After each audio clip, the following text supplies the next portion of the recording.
Bonjour, je suis le docteur Fadel Saïbou. Je vais vous parler des troubles endocriniens en neurologie qui englobent un large éventail de pathologies ou déséquilibres hormonaux affectant le système urinaire et génital.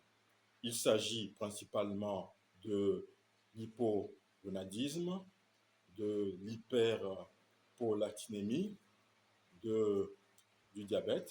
Là, il s'agit de troubles endocriniens métaboliques, voilà, de l'hyperaldostéronisme ou syndrome de Crohn, du syndrome de Cushing et des déséquilibres thyroïdiens.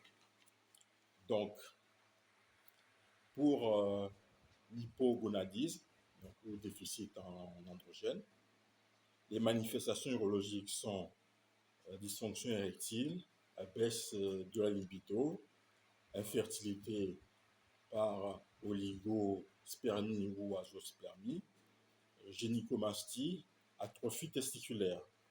Donc les causes sont primaires ou hypergonadotropes.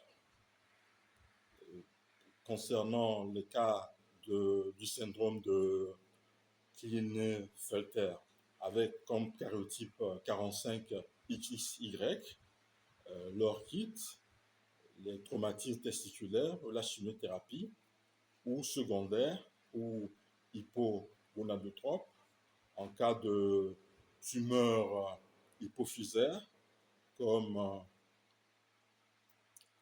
le prolatinone, voilà, le syndrome de Kalman, l'obésité, le diabète.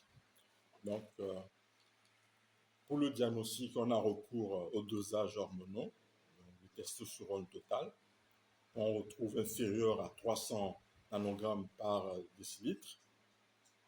La LH-FSH élevée en primaire, baisse en secondaire. Un bilan complémentaire de karyotype est souvent nécessaire. Et une IRM hypophysaire en cas d'hypogonadisme secondaire.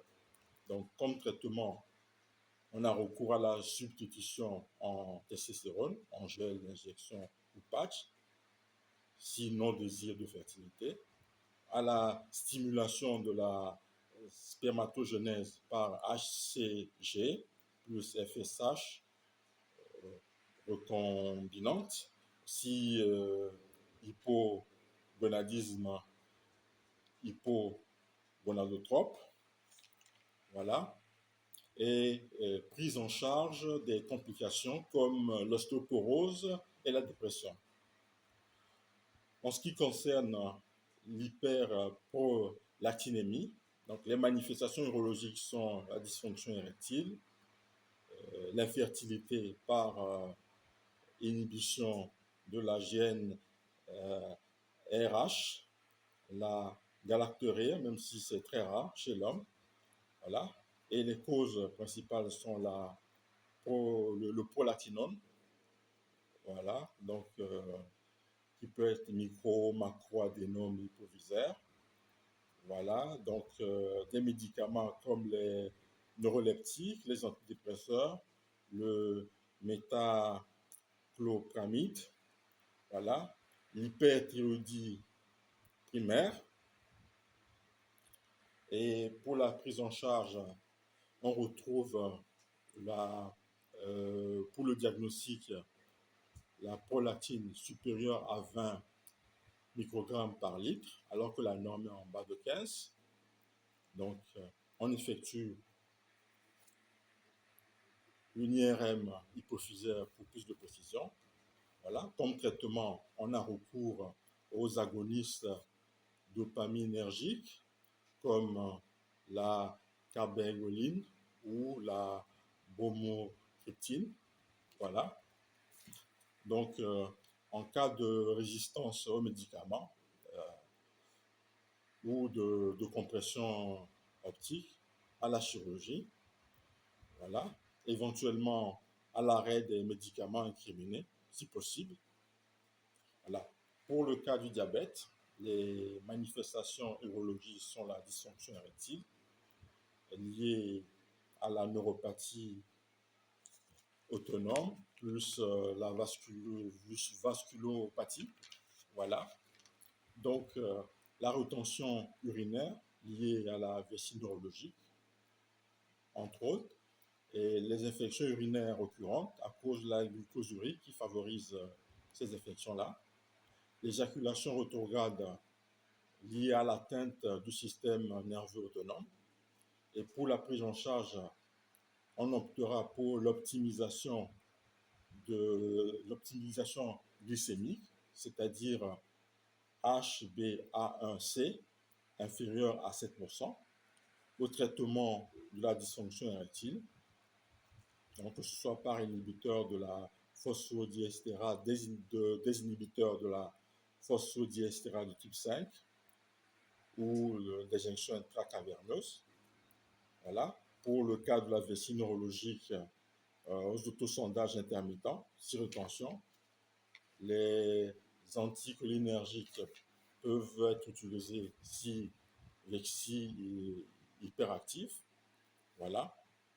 Donc, pour le cas de l'hyperaldostéronisme ou maladie de Crohn, les manifestations urologiques sont la polyurie ou polydipsie et l'hypokaliémie induisant un diabète insipide, néphrogénique. On a également l'hypertension artérielle, aggravant la néphropathie.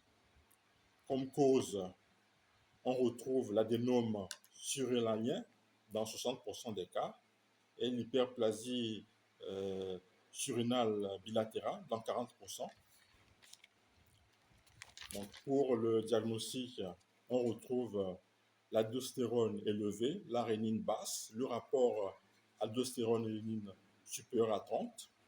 Comme traitement, on a recours à la chirurgie, c'est-à-dire surrénalectomie unilatérale si adénome, aux anti-aldostérone, comme la spironolactone, l'éphérinone, si hyperplasie. Concernant le syndrome de Cushing, les manifestations urologiques sont les risques accrus d'infection urinaire par immunosuppression, donc la myopathie pelvienne aggravant l'incontinence, les lithiases urinaires à cause de l'hypercalciurie et en cause l'adénome hypophysaire, voilà, ou maladie de Cushing, tumeurs surrénaliennes ou sécrétion ectopique d'hormones adrénocorticotropes. Voilà. Donc, pour le diagnostic, on vérifie le cortisol libre urinaire, on effectue le test de freinage à la dexaméthasone. Et comme traitement, on a recours à la chirurgie par ablation de la tumeur ou aux médicaments comme la kétaconazole ou méthyrapone. Donc, concernant les déséquilibres thyroïdiens, donc, comme manifestation urologique, on a en cas d'hypothyroïdie, l'infertilité, baisse de lipido, hyperlatinémie. Voilà. En cas d'hyperthyroïdie, éjaculation précoce, oligospermie. Donc, pour la prise en charge, donc, il faut une correction des troubles thyroïdiens, donc par lévothyroxine si hyperthyroïdie ou antithyroïdien si hyperthyroïdie. Je vous remercie.